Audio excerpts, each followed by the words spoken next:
En lo que se refiere a este panel, la idea va a ser una idea muy dinámica, ojalá les guste. En más o menos 10 minutos, cada uno de los expositores va a presentar una o dos ideas de inversión en bolsa específicas y la metodología de análisis que hay atrás de cada una de ellas. El primero en presentar por Sabino Capital va a ser Francisco Carrillo. El segundo por Maya Capital va a ser Alejandro Rojas. El tercero por AM Capital va a ser Juan José Domene. Y el cuarto por GBM Global será Pedro de Garay. Cada uno de ellos son managing partners de los fondos que están representando. Y si les parece, ya una vez que terminen los cuatro, haremos una sesión de 2 preguntas en total. Y bueno, pues ya a cada uno de ellos ya les tocará. Muchísimas gracias y gracias otra vez a todos por aceptar el sumarse a este esfuerzo.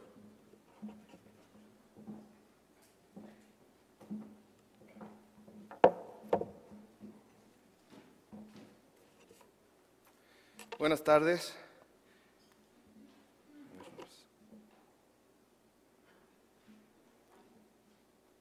¿Cómo le hago acá nomás? Ahí está. Buenas tardes, muchas gracias por la introducción. Quisiera, si me lo permiten, esta es una presentación un tanto larga, todo va a estar en internet para quien quiera meterse en más detalle. Les pido de antemano una disculpa porque quisimos a propósito poner estados financieros tal cual de la compañía que vamos a presentar, entonces quizá no se logra apreciar perfectamente los números, sobre todo las últimas filas, pero estarán en internet y trataré de repetir los números para lograr transmitir la idea. Quisiera empezar hablando de Grupo Continental, o Contal, como mejor se le conoce, que fue la empresa que presentamos aquí hace un año. A manera de update simplemente y no pretendiendo pasar mucho tiempo en esto. Hace un año Contal cotizaba cerca de 12 veces utilidades, 7 veces EBITDA, tenía un dividendo muy atractivo de cerca del 6%, su free cash flow yield era cercano al 8%. Como dijimos hace un año, es una empresa con grandes barreras de entrada, muy bien manejada y bueno, la franquicia de Coca-Cola en México ha sido un gran negocio. Hoy por hoy, un año después, el valor intrínseco de la empresa o lo que vale la empresa en realidad, creemos que continuó aumentando y que la empresa siguió creciendo el valor para sus accionistas. Hoy por hoy cotiza cerca de 18, 19 veces utilidades, cerca de 9 veces EBITDA, entonces no está tan barata como hace un año, pero bueno, creemos que sigue habiendo muchas sinergias, como la presentación que en la mañana nos hablaba don Antonio del Valle y Junior hace un poco menos de tiempo. Las sinergias que pueden existir para un consolidador racional en Contal son enormes, o sea, simplemente pensar que en México toda la producción de cerveza se hace en 13 plantas de cerveza y el sistema de Coca-Cola tiene 80 plantas, bueno, pues nos hace imaginarnos lo que puede haber de sinergias para un consolidador simplemente por cerrar plantas y eficientar su distribución. Entonces creemos que sigue habiendo upside y es una gran empresa. Nosotros en el fondo hemos reducido algo nuestra participación, no mucho, pero sí algo, sobre todo para aprovechar, comprar otras empresas en donde los múltiplos creemos son todavía más atractivos. La empresa de la que vamos a hablar, primero les quiero poner esto que es el gráfico de la acción de 10 años, lo que ha hecho la acción. Como podrán ver, en 10 años no ha hecho nada la acción, está básicamente en los mismos niveles. Hace 10 años, hablando de precios de múltiplos por acción, esta empresa vendía $1.50 por acción y ganaba más o menos 50 centavos. Hoy gana y vende 5 veces más, gana $7.50 por acción y $2.50 de utilidad por acción. Quisiera hacer un paréntesis, esta empresa no es una empresa listada en México, obviamente somos un fondo mexicano y siempre vamos a ver antes oportunidades en México y estamos convencidos del potencial de crecimiento de nuestro país y demás. Simplemente decidimos presentar esta idea por 2 razones. Una, creemos que la oportunidad es muy grande, es una empresa AAA, una de las 4 que quedan en el S&P con calificación en el S&P 500 con calificación AAA, entonces realmente es una empresa de calidad mundial con marcas mundiales a un precio que nunca había estado a estos múltiplos. Y dos, a manera también de buscar enseñar cómo creemos que podemos hacer un análisis bastante bueno con información pública que hay en Estados Unidos. Nosotros, en Sabino Capital, creemos que igual que las empresas mexicanas invierten fuera de México, los recursos que tienen, nosotros como inversionistas no necesariamente debemos circunscribir nuestras fronteras de inversión a las geográficas. Más bien, si logramos entender un negocio con cierto grado de entendimiento y entendemos los riesgos y el retorno que puede conllevar, creemos que podemos realizar buenas inversiones. Viendo este gráfico de 10 años, lo primero que nos preguntamos, debemos preguntar, es por qué ha estado el precio así en los últimos 10 años y qué va a ser el catalizador para que esto cambie. Y aquí viene mucho a la mente una de las cosas que en particular se me quedó más a mí de lo que hace un año don Roberto Hernández que nos vino a decir en este foro, que básicamente fue una de las lecciones más importantes que vivimos en el 2008-2009, y nosotros en nuestro fondo sin duda la vivimos, es la importancia de tener la humildad de decir, bueno, no conocemos todas las respuestas, qué es lo que puede pasar mal, qué es lo que puede hacer que esta tesis no funcione, y por otro lado, qué es lo que puede hacer bien. Entonces, si me lo permiten, trataremos de justificar estas preguntas. La empresa de la que voy a hablar es Microsoft. Como verán, solo el 40% de sus ventas son en Estados Unidos y Canadá, el 60% es fuera de Estados Unidos. Y el precio de la acción está como está por 3 razones.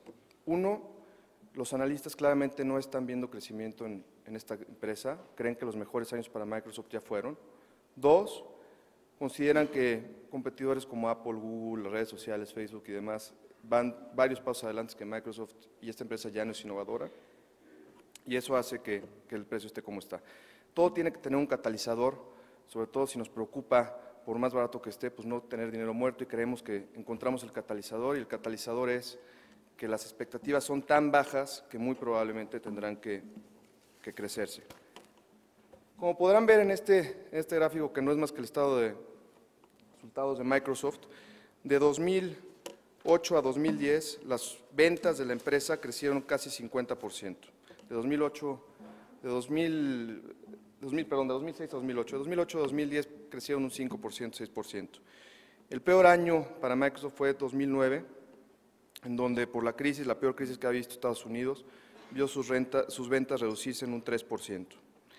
Aquí me quisiera nada más aclarar, el año fiscal para Microsoft acaba el 30 de junio, lo cual significa que el 2010 que ven aquí ya es reportado, y hoy por hoy Microsoft está pasando por su segundo trimestre de 2011 para términos de la presentación. Este es el crecimiento en ventas que estamos viendo.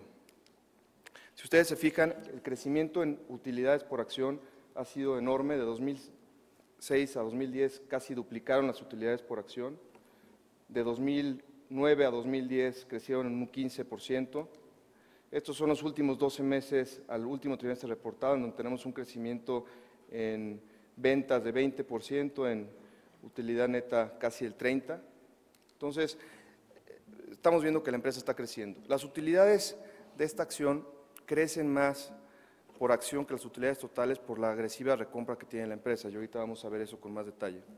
Y la otra cosa que es importante aclarar es que esta empresa, las utilidades netas de Microsoft, para todo efecto son flujo real, porque esta empresa no capitaliza sus gastos, todos los expenses, entonces son realmente mucho más parecidas a flujo, ¿no? Si vemos trimestre contra trimestre el último reportado, las ventas crecieron en 25%, perdón. La utilidad operativa creció en 45% y la utilidad neta creció en 40%. Entonces, estamos viendo crecimientos muy importantes. El count de acciones se ha venido reduciendo en el tiempo de 9 billones a 8.6. En los últimos, de 2008 a la fecha, la empresa ha recomprado el 8% de ella misma a través de recompras. Y aquí queremos hacer un poco el énfasis de la caja que tiene Microsoft. Microsoft tiene en caja tal cual 44 billones de dólares, clasifica 9 billones más en inversiones, tiene deuda a largo plazo de 9, un total de 43 billones después de la deuda, entre el número de acciones son casi $5 por acción hoy de caja. Creemos que es muy importante fijarnos en una empresa cuando invertimos en ella, qué es lo que hace con su flujo. Y si vemos aquí, esto igual son números ya reportados 2010, Microsoft generó cerca de $24 billones de flujo operativo en 2010, el último trimestre generó 8, entonces trae un crecimiento interesante acá. Y de los 24 de 2010, utilizó 11 billones para recomprar acciones y repartió dividendos por $4 billones. Es decir, el 85% de la utilidad neta la reparte y el 65-70% de la utilidad operativa la reparte, lo cual es algo muy interesante y nos dice que no hacen mal uso del capital, ¿no? Aquí lo que quisiéramos resaltar es lo que ha aumentado la recompra de acciones este trimestre contra el 2010. En el último trimestre, Microsoft recompró $4.4 billones de acciones. Si anualizamos esa recompra, son $17 billones de acciones recompradas, con un market cap de 220. Entonces, si continúan estos ritmos, este año Microsoft va a recomprar el 8% de sus acciones. Esto es lo que comentábamos antes. En la historia de la compañía, en los últimos 10 años nada más, 169 billones de dólares han sido devueltos a los accionistas en forma de recompra y de dividendos. Repito, de un market cap de 220. Y la empresa es muy rentable. Los grados de rentabilidad, el retorno sobre el capital es de 47% en los últimos 12 meses y muy estable, en los 40% en años. Las necesidades de capital en esta empresa, de reinversión en la empresa, son muy bajas. Omití enseñarlos, pero si lo ven después en internet, cuando bajan la presentación, el CAPEX de esta empresa es de $2 billones, prácticamente nada. No necesita invertir mucho para generar dinero y por eso tiene estos retornos. Hablemos un poco del negocio para entender por qué está así y qué es lo que el mercado está viendo. Los crecimientos que estamos viendo en Microsoft se derivan de lo que es el ciclo de reemplazo de las computadoras. Es muy fácil de entenderlo, prácticamente, ahorita lo van a ver después. Para Microsoft hay dos negocios importantes que generan el 99% del flujo operativo, que son Windows y Office. Windows y Office, prácticamente no ha habido ninguna versión de Windows y Office en los últimos 10 años. O sea, la última vez que las compañías en general hicieron inversiones fuertes en tecnología fue para el año 2000. Prácticamente de 2000 a 2010 no ha habido inversiones, no ha habido replacement y tampoco ha habido grandes productos. El último fue Vista de Microsoft, que fue un fallo total, 2006, y hasta hace un año salió lo que es el nuevo, lo que reemplaza a Vista, que es Windows 7, que es lo que está siendo muy bien aceptado y por eso está creciendo el negocio. Estas son las divisiones de Microsoft, divide entretenimiento, Windows y Windows Live, aquí entra Hotmail y demás, online, Office y servidores. Otra vez, Windows y Office es lo único que necesitamos para la tesis de Microsoft. Todo lo demás creemos que son opciones gratis, con un management muy bueno, que en algún momento podrá valer dinero. Pero Office y Windows es lo que genera el flujo en Microsoft. El 90%, Microsoft tiene el 90% de market share en sistemas operativos. Apple, con todo el crecimiento que ha tenido, hoy por hoy tiene el 4.4. Si vemos esto en el tiempo, en los últimos casi 10 años, hace 2 o 3 años se hablaba de Linux como una amenaza, la Mac no ha dejado de ser amenaza, tiene muy buenos productos, pero si vemos aquí el market share de Microsoft en sistema operativo, ha sido y sigue siendo muy estable. El Windows 7 se espera que el año que entra se vendan 410 millones de PCs. Para que tengan una idea, para el 2014 estiman que va a haber 2 billones de PCs en el mundo, en 98 había 1 billón, crece más o menos al 12%, y desde que se lanzó Windows 7 a fines de 2009 se han vendido 8 copias por segundo, en total 240 millones de licencias.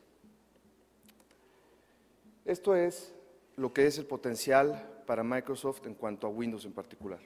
Solo el 18% de sus sistemas operativos son Windows 7. En la capacidad de upgrade de Windows XP, de Windows Vista y demás es del 72%. ¿Esto a qué nos lleva? Nos lleva a pensar que el crecimiento que estamos viendo de 15-20% en las ventas podría ser sostenido en los próximos 3-4 años por lo menos. En el caso de Office, este año, hace un par de meses, acaba de lanzar Office 2010, igual, desde Office 2000 no hay ningún producto que cambie total la oferta de Microsoft. Fue el programa beta más grande desde la historia de las pruebas beta que se han hecho, 9 millones, la satisfacción sigue siendo muy grande. Igual, aquí también tenemos el catalizador del replacement cycle. El 80% de las ventas de Microsoft se hacen directamente a lo que se llama el OEM, que es el manufacturar, HP, Dell, cuando ve una computadora nueva. Entonces, claramente esto beneficia mucho a las fabricantes de computadora. Este es un quote que hizo Michael Dell la semana pasada en la conferencia de sus resultados, en donde le pregunta un analista qué tan avanzado creen de él, que superó expectativas, ventas mucho mayores a lo que esperaba y demás, y le preguntaron, oye, ¿qué tanto es esto producto del replacement cycle por Windows y Exchange y Office? Y lo que él dijo es que estábamos empezando a ver este replacement cycle y que lo mejor quedaba. Entonces, en palabras de él, dijo que estábamos quizá en el tercer inning de lo que es el replacement cycle, y esta es nuestra tesis del crecimiento, ¿no?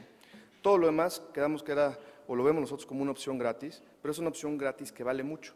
De hecho, el último trimestre lo que más creció en ventas por segmento fue lo que es Bing y Xbox o entretenimiento. Y quisiera que entendiéramos nada más un poco el potencial que esto puede tener. Microsoft ha vendido 42 millones de aparatos. 25 millones de esos 42 se han suscrito a lo que se llama el Xbox Live. El Xbox Live no es una cosa más que paga $50 para estar conectado en una red en donde puedes jugar con otros usuarios de Xbox. Esta es una cosa que vale mucho. Nada más pónganse a pensar lo que Apple pudo lograr a través de iTunes para su iPhone y demás. O sea, cuando tienes una base de usuarios tan grande, esa plataforma cada vez tiene más valor, otras personas desarrollan productos para tu plataforma y se va incrementando el valor. Ya está en un número muy importante, y bueno, lo que aquí puede crear con Xbox, que bueno, lleva siendo una historia de mucho tiempo, pero lo que hoy puede crear, creemos que es una opción gratis muy interesante. Por otra parte, no hay que subestimar el potencial de Bing. Aquí, bueno, ponemos un quote al final de Eric Schmidt, el CEO de Google, en donde dice, bueno, no hay que subestimar. Lo que puede hacer Bing y a través de las búsquedas es algo muy interesante. Para que se den una idea, hoy por hoy Bing está creciendo 40% su market share, trimestre contra trimestre, aunque es una base muy baja, y claramente el competidor principal es Google, pero es algo que está creciendo muy bien. Otra apuesta de Microsoft que está haciendo es lo que se le llama el famoso cloud. El cloud no es más que el poder, bueno, antes me voy un paso para atrás, entre el 30 y el 40% de los trabajadores en Estados Unidos trabajan en lo que se llama kiosks, que es trabajar fuera del corporativo. Imagínense el Starbucks que tiene necesidades de almacenamiento de información y demás. Para ese tipo de negocios, el tener una red virtual que administre la información y demás es algo muy interesante. Es un mercado que últimamente se ha hablado mucho y Microsoft está ahí, ¿no? Finalmente, quisiera hablar de evaluación y decir por qué creemos que las oportunidades para Microsoft son muy grandes en términos de revaluación. Escogimos una muestra de empresas que tienen retornos sobre el capital muy altos, como Ben Hershey 64, América Móvil, para tener una comparativa mexicana, Apple y demás. Todas cotizan en los últimos promedio de los últimos 5 años antes de 2010, 2009, 2004, como verán, un múltiplo entre 16 y 30 veces, y en los últimos 12 meses están cotizando un múltiplo entre 14 y 21 veces utilidades. Si metemos Microsoft a la ecuación, vemos que está con un múltiplo 5 años de 18 veces y hoy está 10 veces. Haciendo un flujo descontado de caja con crecimientos muy conservadores del 6% nominal y descontándolo todo a valor presente, vemos que el potencial, que la acción quizá debería valer cerca del 70-80% más de lo que vale hoy. Creemos que 6% es algo muy bajo, algo muy alcanzable, y estamos descontando al 7%, que creemos que el costo del capital de Microsoft es significativamente menor a eso.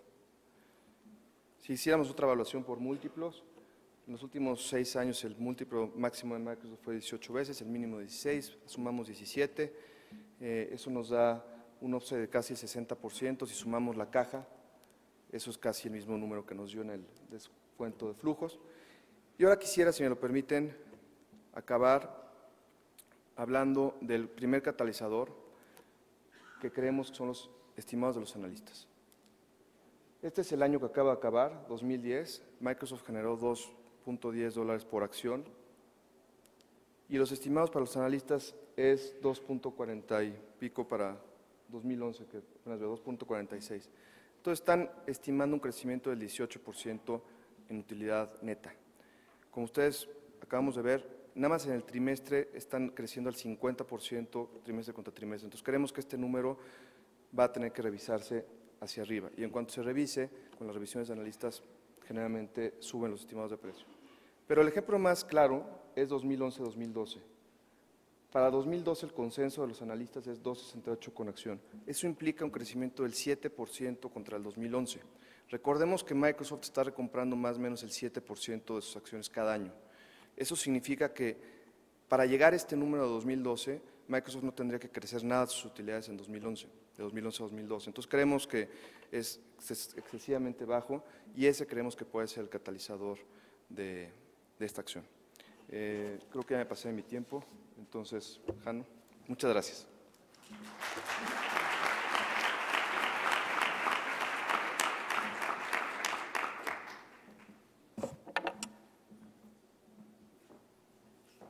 Hola, gracias por la invitación, Francisco, Alejandro, de volver a compartir con ustedes un par de ideas de inversión, espero que les sean interesantes.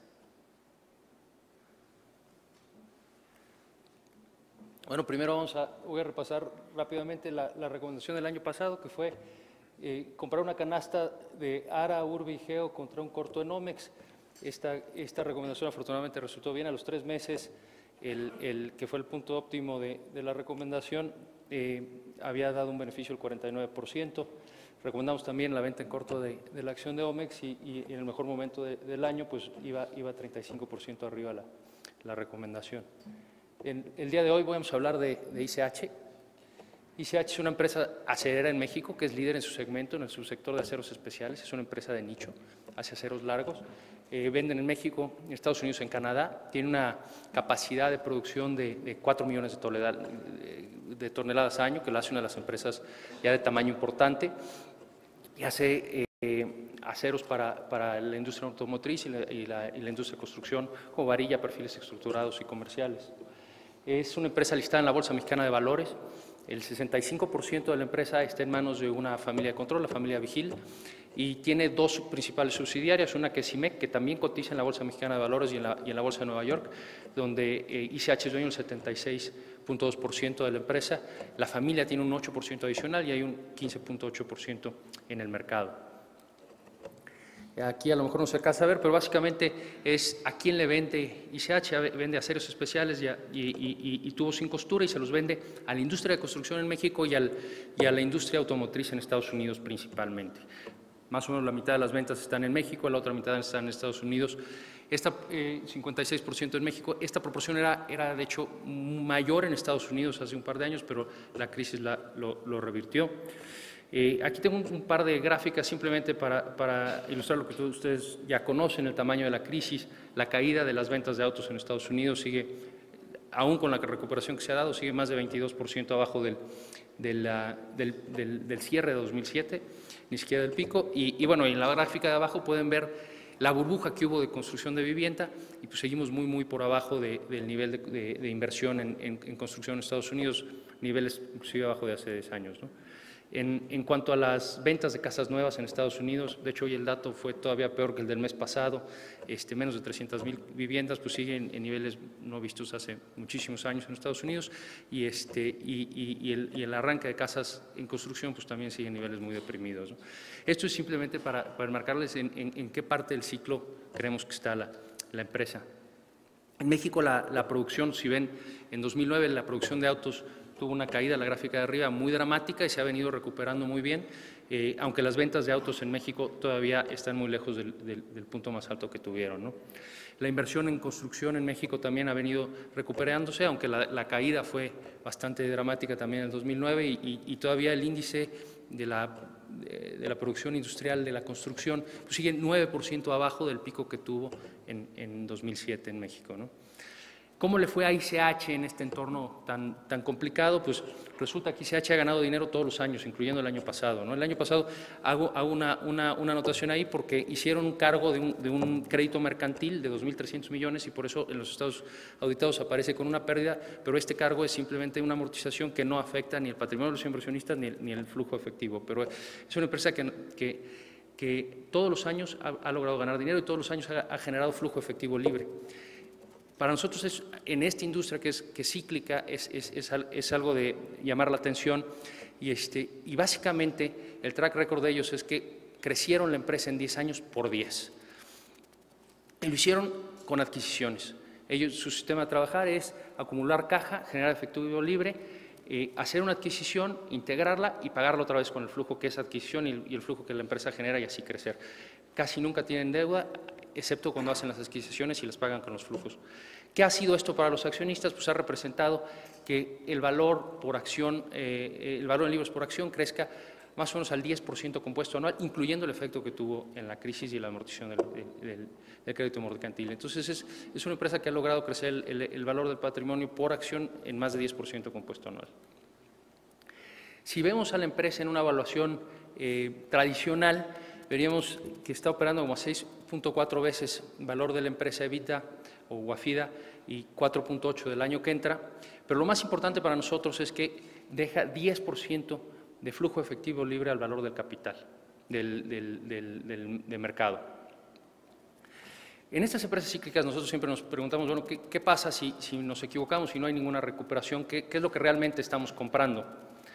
Entonces, lo que hicimos es, tiene una estructura un poco complicada, pero lo que hicimos es decir, bueno, ¿cuánto de los activos que tiene la empresa es realmente de los accionistas y qué es lo que estoy comprando? Pues resulta que el 16% del valor del mercado es en caja y el 34% es en inventarios. Es decir, más de la mitad del valor de la empresa está en caja de inventarios. Como ustedes saben, los inventarios son a ceros y bueno, pues son relativamente fáciles de realizar. ¿Qué quiere decir esto? Pues que si yo liquidara todo el capital de trabajo, ¿cuánto dinero obtendría? Obtendría como 7 millones de pesos. ¿Y cuánto estoy pagando yo por los activos de la empresa, por los activos productivos? Menos de $1.000 millones. Ahora, ¿qué significa esto en tonelada producida? Pues son como $263 por tonelada producida, que es casi un poco más de una cuarta parte del valor de reposición de los activos. Es decir, si uno quisiera construir la empresa de 100, tendría que gastar $4.500 millones para hacerlo y hoy estamos pagando por los activos productivos de la empresa alrededor de una cuarta parte. Si usamos una métrica un poco más conservadora, decir, bueno, no voy a darle el beneficio de la caja y de que no tiene deuda y de los inventarios. Me faltó señalar que es una empresa que hoy tiene cero deuda, tiene caja neta. Bueno, sería un valor de $366 por tonelada producida, 364, que es muy parecido al valor del que hoy se vende la chatarra en Estados Unidos, que es uno de los mercados más competidos, ¿no? Entonces, uno estaría pagando la producción futura de la empresa como si vendiera chatarra, al precio que se vende la chatarra. Ellos venden en un nicho, entonces venden a un precio muy superior al valor de la chatarra. Este año están vendiendo alrededor de $900 la tonelada producida, con un margen de alrededor de $100 por tonelada. Y en la crisis del año pasado, que fue bastante mala, bastante dramática, vendieron alrededor de $800 su producto con un margen de alrededor de 80. ¿Qué pensamos que puede ser potencial aquí? Es muy difícil saber cuándo se va a recuperar y a qué nivel se va a recuperar. Nosotros pensamos que si la empresa regresa en 2012 al nivel de producción que tuvo en 2008, y para esto no necesita que el mercado automotriz americano se recupere al mismo nivel, sino simplemente porque ha venido realizando, hizo una adquisición en 2008 y ha venido realizando inversiones, simplemente necesitamos crecimientos de entre el 2, nosotros tenemos 2 y 3% del Producto Interno Bruto en México y de alrededor de 2 en Estados Unidos. Pues bueno, la empresa acumularía una caja como de la mitad del valor de capitalización que tiene hoy y pensamos que pues, el retorno en 2 años podría ser como el 78%, ¿no? Lo que nos gusta a nosotros de esta inversión es que si nos equivocamos en el timing de cuándo puede venir una recuperación, pues esta empresa te da 10% cada año por andar esperando, ¿no? Entonces, en las conclusiones, nos gusta mucho la opcionalidad que presenta la empresa a una recuperación al ciclo de infraestructura y de construcción en México y al ciclo de recuperación también de infraestructura, pero sobre todo automotriz en Estados Unidos, ¿no? Hay un dato interesante en Estados Unidos que por primera vez se están yendo más, en 50 años se están yendo más coches al deshuesadero que de los que se están adquiriendo. Es decir, el parque vehicular está creciendo y tiene una edad promedio bastante vieja comparado con los años anteriores. El consumidor está muy apalancado, entonces no necesariamente quiere decir que se van a empezar a vender muchos más coches, pero bueno, cuando menos sabemos que estamos en el punto muy bajo del ciclo, ¿no? El track record de la empresa es muy buena. Nos gusta que nos da cierto confort que si las cosas salen muy mal, pues cuando menos la mitad de la caja está en activos relativamente, la mitad de la empresa que estamos pagando está en activos relativamente líquidos. La estamos pagando una fracción de su costo de valor de reposición. Es difícil pensar que se vayan a arrancar muchas acerías en este periodo. Entonces, pensamos que otra vez que la opcionalidad que nos pudiera dar esta empresa de costo-beneficio a una recuperación del ciclo es muy interesante, ¿no? Hoy su subsidiaria CIMEC, solo como nota, presenta un ligero descuento de evaluación al que tiene ICH. A nosotros nos gusta más meternos en ICH porque es más líquida, está en el índice de la Bolsa Mexicana y bueno, pues finalmente es en donde tiene la exposición el grupo de control más grande, ¿no? Pues muchas gracias y paso.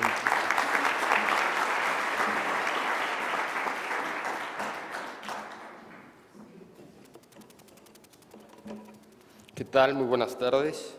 Muchas gracias, Alejandro, Paco, por volvernos a invitar este año.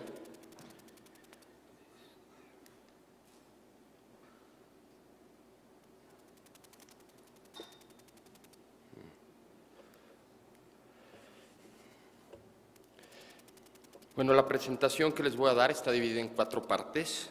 La primera parte es la idea que se presentó aquí hace casi un año. La segunda es hablar un poco del proceso de inversión de AM.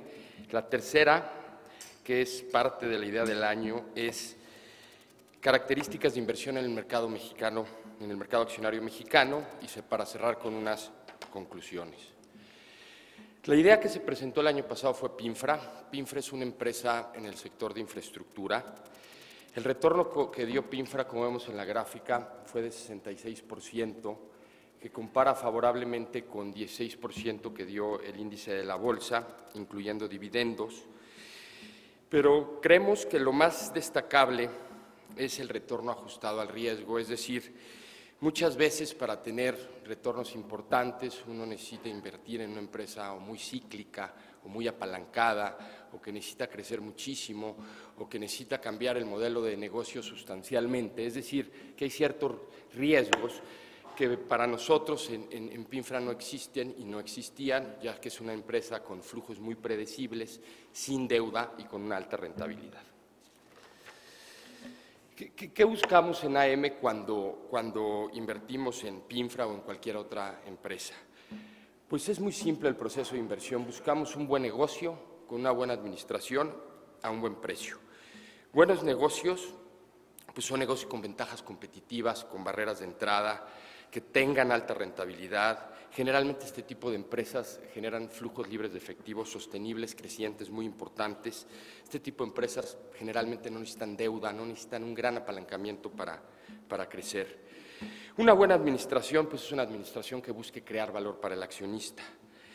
En México hay muchas estructuras accionarias concentradas, que para nosotros es algo muy bueno porque pues ya se vio en una presentación de otro de los presentadores. Hay correlaciones positivas con visiones de largo plazo, con intereses alineados entre manejadores y accionistas. Y por último, un buen precio, bueno, pues es comprar una empresa con un descuento importante contra su valor intrínseco, 35, 30, 40% respecto a lo que nos dé el análisis por flujos, suma de partes, etcétera. Entrando al tema de este año de inversión en el mercado accionario mexicano, vemos esta gráfica y la conclusión que podemos llegar es que el que le ha apostado a México le ha ido muy bien. La línea blanca es el retorno de la bolsa del IPC en los últimos 10 años en dólares, con un retorno acumulado de 355% punta a punta, que es como 15% anual compuesto.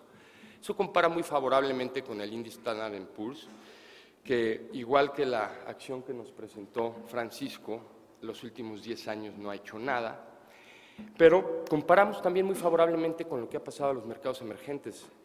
El rojo es un índice de mercados emergentes del MSCI que se componen de 21 países, con ponderaciones muy importantes en Taiwán, China, Corea, Rusia, Brasil, etcétera. Y vemos pues, que el retorno de México ha sido muy bueno.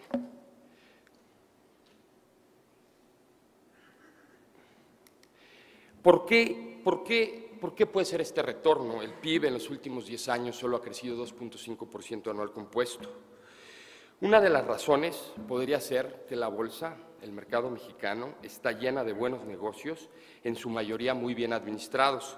Vamos a ver en las siguientes gráficas que las empresas de la bolsa tienen flujos predecibles, crecimientos importantes en ventas, en ebitas, son empresas poco apalancadas. Vamos a ver que están bien administradas, con crecimientos en el capital, disciplina en gastos e inversiones. Y bueno, de precio hablaremos más adelante. Aquí pues muy rápidamente son las gráficas de una muestra de empresas de la bolsa, de su crecimiento en los últimos 10 años. Vemos que han crecido en ventas 12% anual compuesto.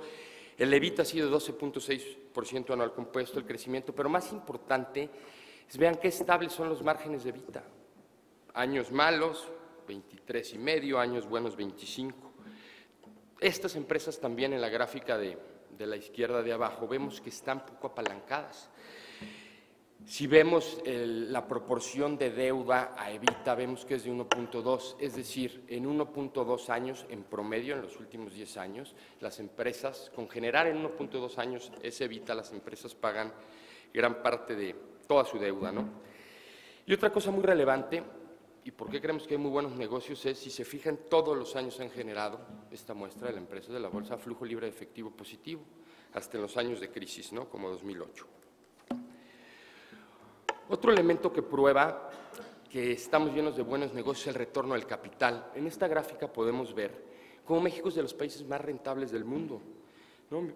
El promedio de los últimos 10 años del retorno del capital para México ha sido 16.5%. Eso compara muy favorablemente con mercados emergentes, 13.7%, desarrollados 12.3%, el promedio de Estados Unidos 14.3%. Pero además, los flujos de las empresas mexicanas son muy predecibles, es decir, creemos que el invertir en bolsa, el riesgo no es que sube o baja el precio de la acción, es no equivocarse en lo que generan las empresas, ¿no? Si vemos el cuadro de abajo, vemos que el PIB de Estados Unidos en la crisis del 2009 se cayó 2.6%. ¿Y qué le pasó a las utilidades de operación del índice Standard & Poor's? Se cayeron 26%.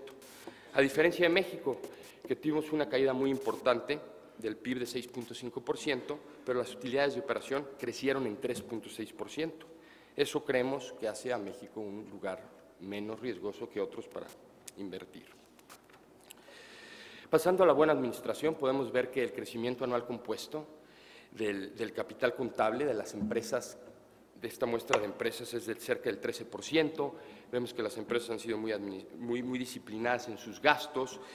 Los gastos de administración sobre ventas pues, han estado en un rango muy estrecho entre posiblemente 21 y 23%. Ahora sí hablar de precio. En cuestión de precio, pues pareciera que hoy la bolsa no está muy barata, no está barata. Si vemos la gráfica de la izquierda, pues es simplemente a qué múltiplo ha cotizado los últimos 12 años y vemos que el rango de arriba es 10 veces EBITDA, el rango de abajo 5, 5,5.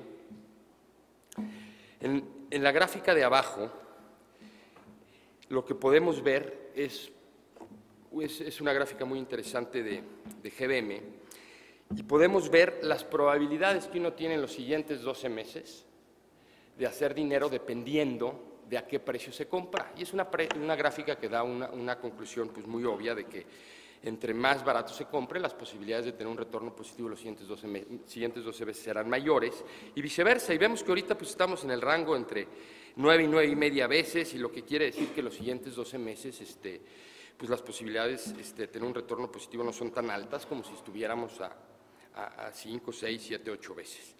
Pero la buena noticia es que recurrentemente el precio se pone atractivo. Si nos vamos al cuadro de la derecha, no es más que año con año el mínimo y el máximo de la bolsa y la variación entre ellos. Y podemos ver que entre mínimo y máximo promedio el diferencial es 48.6%. Es decir, la historia nos dice que recurrentemente, cada 12 o 18 meses, pues hay una variación importantísima entre mínimo y máximo que generalmente puede crear oportunidades de encontrar estos buenos negocios, muy bien administrados, a un buen precio.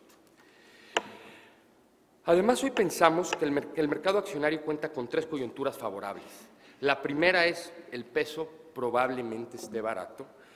Si vemos la gráfica de la izquierda, es el peso así de las monedas que tristemente más poder adquisitivo o más valor ha perdido contra un índice de monedas si nos comparamos contra el real brasileño, contra Colombia, Corea, Perú o Sudáfrica. Si nos vamos a la gráfica de la derecha, otra manera un poco de ver las cosas es pues cuánto cuestan las cosas en diferentes países. En este caso es el índice Big Mac, que evidentemente no es una muestra completa, pero nos puede dar una idea que las cosas en México cuestan sustancialmente menos que en Estados Unidos, que en Europa, que Brasil, y que de hecho cuestan más parecidos a lo que cuestan en China que en estos otros países que les comentaba. Y un peso barato, pues generalmente fomenta la inversión extranjera. La segunda y muy importante coyuntura que tenemos a favor, creemos que son las afores. Al no haber muchas colocaciones nuevas y en cambio sí flujos nuevos para el mercado, pues se crea un desbalance muy importante entre oferta y demanda. Si vemos la gráfica a la izquierda, pues las afores han crecido 28.2% anual compuesto, hoy se manejan 1.4 trillones de pesos, que son alrededor de 120,000 millones de dólares. En la gráfica de pie de la derecha vemos cómo está compuesta esa inversión. Y bueno, lo relevante para esta presentación es que en acciones solo está el 16%, más o menos es la mitad en México, la mitad fuera de México. Y si nos vamos a la gráfica de abajo, vemos que ese 16% pues, compara de una manera menor que el promedio de Latinoamérica y que de Estados Unidos. Nosotros creemos pues, que eso tenderá a irse más a los rangos de otros países. ¿Por qué puede ser eso? Bueno, pues hay algunos estudios que dicen que se necesita más ponderación en acciones para llegar a los niveles de retorno que buscan los fondos de pensiones, ¿no? Y bueno, pues todo esto pudiera traer más demanda para las acciones en México. La tercera variable favorable es que México es un país emergente. Ya oímos a 2 expositores de mucho prestigio de su opinión de mercados emergentes. En la gráfica de arriba, ¿qué podemos ver? Es cuánto pesa el PIB de los mercados emergentes hoy en el 2010 con el PIB global y pesa 37%. En las líneas de en medio nos dicen cuánto es el valor capitalización de todos los mercados emergentes contra el valor de capitalización global, que es 31%. Y lo relevante es que hasta la derecha la ponderación del MSCI es más o menos qué ponderación los índices globales tienen invertidos en mercados emergentes. Y vemos que es mucho menor a lo que debiera o pudiera estar. Ese gap ya se está cerrando. Para terminar con 6 conclusiones, creemos que el mercado de valores ha sido una muy buena opción para el inversionista. 2, que en la Bolsa Mexicana encontramos muchos negocios rentables bien administrados. 3, que posiblemente existen coyunturas favorables para el mercado hoy. 4, que el mercado pareciera bien valuado, no barato. No se encuentran muchísimas empresas con un descuento importante contra su valor. Pero la conclusión 5, pues estas oportunidades para comprar a un buen precio de las empresas son recurrentes. Creemos que es más fácil reponer oportunidades que pérdidas. Y 6, que es una conclusión muy importante para para mi socio Pablo y para mí, es de lo que hemos vivido con aciertos, con errores, aprendiendo de los mejores, es que invertir es un negocio de probabilidades. Comprando buenos negocios con buenas administraciones a un buen precio, creemos que se aumenta la probabilidad de tener un buen retorno en la inversión. Con eso concluyo. Muchas gracias.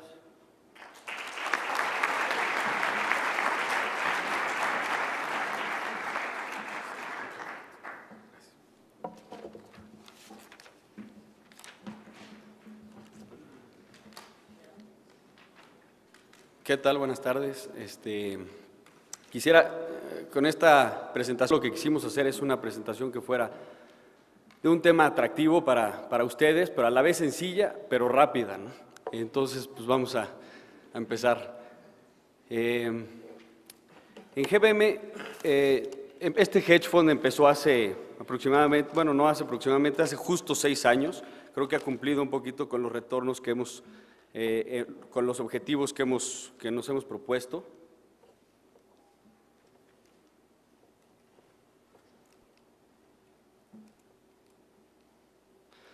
El objetivo, bueno, pues son objetivos muy claros. Uno es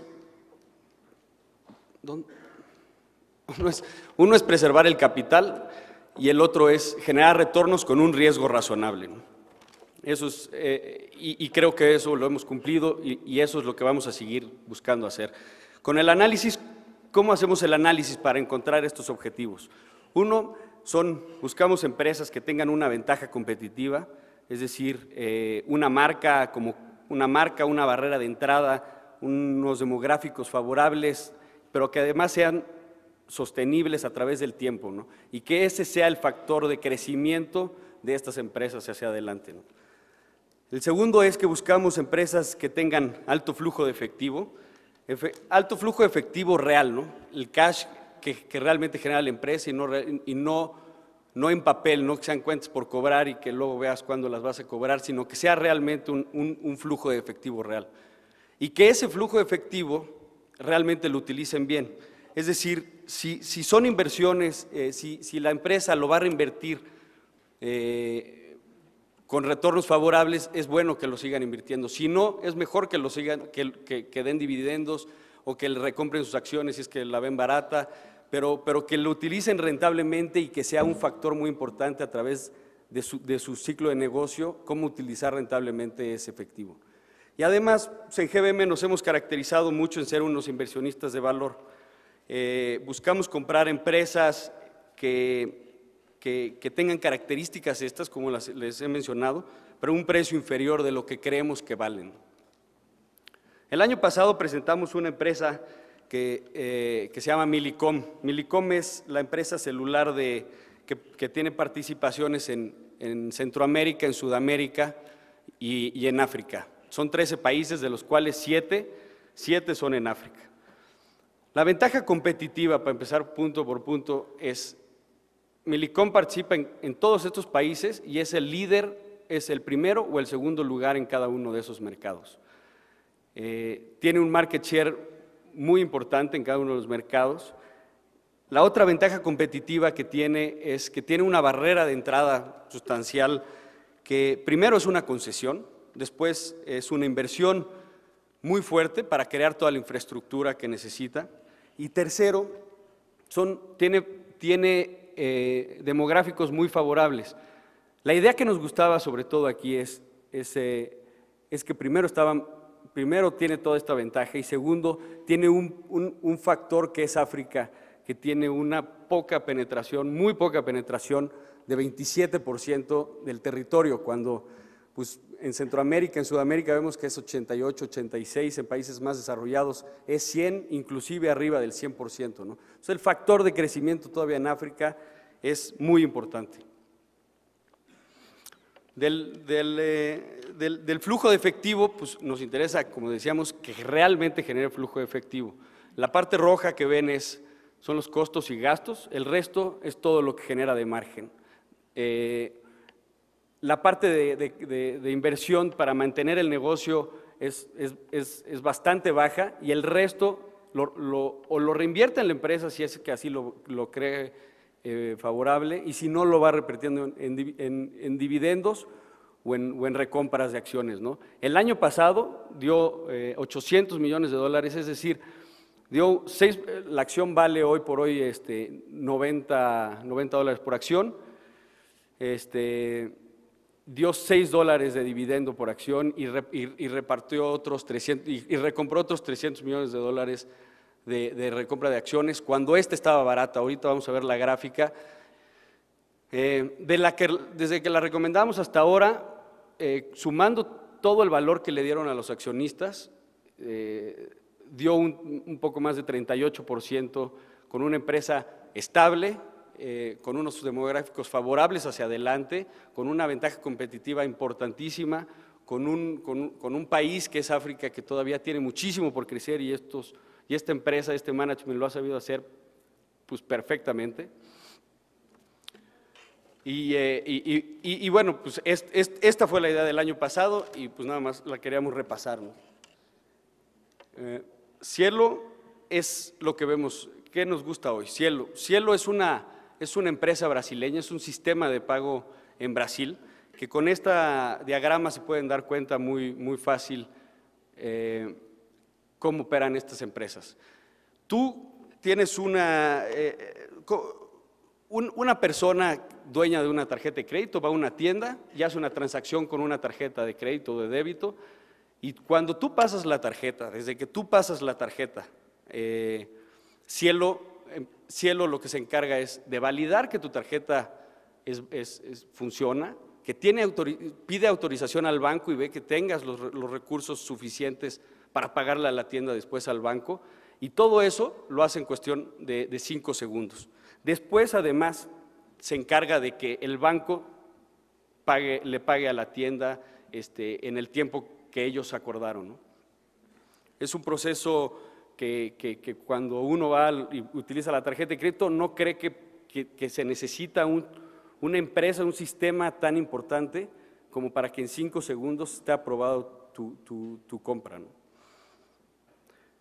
¿Qué es importante ahí? ¿Qué ventaja competitiva es importante de Cielo? Bueno, para que Cielo y las operadoras de pago tengan a sus clientes, que son las tiendas, es importante tener una infraestructura completamente amplia para que cada comercio, cada negocio que se abra, ellos estén primero poniendo la terminal de negocio, la terminal de pago, ¿no? Entonces, revisemos un poquito nada más la estructura de Cielo y la primera ventaja competitiva importante. Cielo, los dueños de Cielo son 2 de los principales bancos de Brasil, Banco do Brasil y Bradesco. Adicional a esto tiene convenios exclusivos con 3 bancos más que juntas suman el 60% de las sucursales. Es decir, imagínense un nuevo competidor que quiere hacer una operadora de pago, entrar a un mercado de estos, cómo cubrir el 60% de las sucursales y el 99% del territorio de Brasil. Es prácticamente, para un competidor nuevo, es prácticamente imposible entrar, ¿no? Son 3 los que se dividen realmente el mercado. Uno es Cielo, que es la que presentamos hoy, la otra es Redecard y Santander, que en menor medida ocupan las sucursales de ese país, ¿no? Entonces la red, para empezar, la red es muy importante. ¿Y por qué es muy importante la red de bancos? Porque el 80% de las afiliaciones que las operadoras de pago llegan a las tiendas, para hacer las afiliaciones con las tiendas, vienen por medio de los bancos. Los bancos les hablan, les dice a su convenio, que es Cielo en este caso, que están abriendo un nuevo comercio y que al día siguiente tienen que instalarle la terminal de pago, ¿no? Entonces, realmente así es como es eficiente. Imagínense lo difícil después de todo esto, de que se te quiten esas exclusividades si de por sí los dueños de esta compañía son los mismos bancos, ¿no? Entonces, esa es una ventaja competitiva de una barrera de entrada importantísima. La segunda son ventajas competitivas de demográficos. Es favorable, es mucho mejor invertir en una empresa afiliadas al crédito en un país en vías de desarrollo que en un país desarrollado. Simplemente el crédito va a ir subiendo, como vemos en la gráfica, año con año. Esto es lo que ha subido y lo va a seguir haciendo por la clase media creciente muy importante en ese país, ¿no? También la cultura de utilizar la tarjeta. En Estados Unidos, pues, realmente todo el mundo utiliza tarjetas inclusive para hacer compras de $2 o $3, ¿no? Eso no pasa en estos países y esa es la cultura que va a ir fomentando y hacia allá vamos, ¿no? Entonces, estamos en una empresa que sea con unas barreras de entrada increíblemente difíciles de poder replicar, o se requiere mucha inversión que es inviable para cualquier otra persona poderle entrar, y unos demográficos como un país como Brasil con estas tendencias. Segundo, alta generadora de flujo. Todo lo que ven dentro de tanto lo blanco como lo rojo es toda la utilidad neta. Y todo lo blanco es el free cash flow, es el cash, es el dinero ya que realmente te deja la empresa. Son márgenes de 40% de utilidad neta, porque simplemente esa barrera de entrada y ese poder que tienen estas empresas son las que pueden generar este tipo de márgenes. Y todo este dinero lo regresan vía dividendos, porque no necesitan reinventarse, no necesitan hacer inversiones de tecnología, porque realmente es un proceso pues, que se ha dado así desde hace 10 años y se va a seguir haciendo así con cambios muy pequeños. Y todo te lo regresan a los accionistas. Esto es realmente lo que buscamos de unas tesis de inversión sólidas, sostenibles, incrementales, además a través del tiempo, y a un precio atractivo, ¿no? Como último punto es el precio atractivo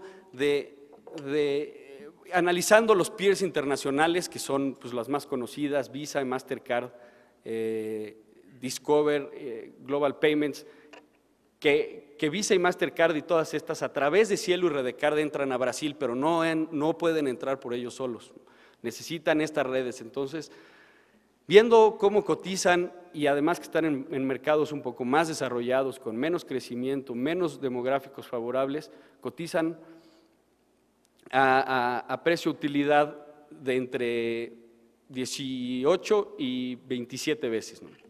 Un precio promedio, con una utilidad promedio, un PU promedio de 20 veces, cuando realmente las brasileñas están cotizando a 10, solamente a 10 veces, ¿no? Entonces, de entrada, le vemos que tiene un potencial de revaluación del múltiplo, ¿no? Entonces, son dos puntos importantes. La tesis de inversiones, que es una empresa que creemos que no debe de cotizar por todo lo que habíamos mencionado a 10 veces, ¿no? A lo mejor tampoco a 20 veces, pero bueno, a 10 nos parece increíblemente barata que pudiera seguir cotizando a esto. Es una empresa tan dominante en ese país y que además cobra dividendos pues, entre el 8 y el 9%. Entonces, si tú reinviertes los dividendos que te dan todos los años y constantemente, porque no tienen nada que hacer mejor con ese dinero que repartírselo a los accionistas, y tú reinviertes esos dividendos a una tasa libre de riesgo, año con año, haciendo un estimado por 4 años hacia adelante, de aquí al 2014, es decir, que se revalúe el múltiplo de 10 a 15, y luego que todos los dividendos que se paguen se reinviertan tú como accionista, ya después de impuestos además, te da un rendimiento anual compuesto pues, entre de 18 y 23%. No digamos de aquí al próximo año porque ahí te da un rendimiento mucho más alto, ¿no? A lo mejor si se revalúa de aquí al próximo año, pues será un rendimiento de 40 o 45%, ¿no? Pero si lo vemos como inversión de largo plazo que nos quisiéramos quedar, estos son los escenarios que pudiéramos tener, ¿no? Pues nada más con eso termino. Muchas gracias. Muy interesantes todas esas ideas de inversión y cada quien ya que se ponga a hacer su tarea y echar números a ver dónde invierte. Muchas gracias.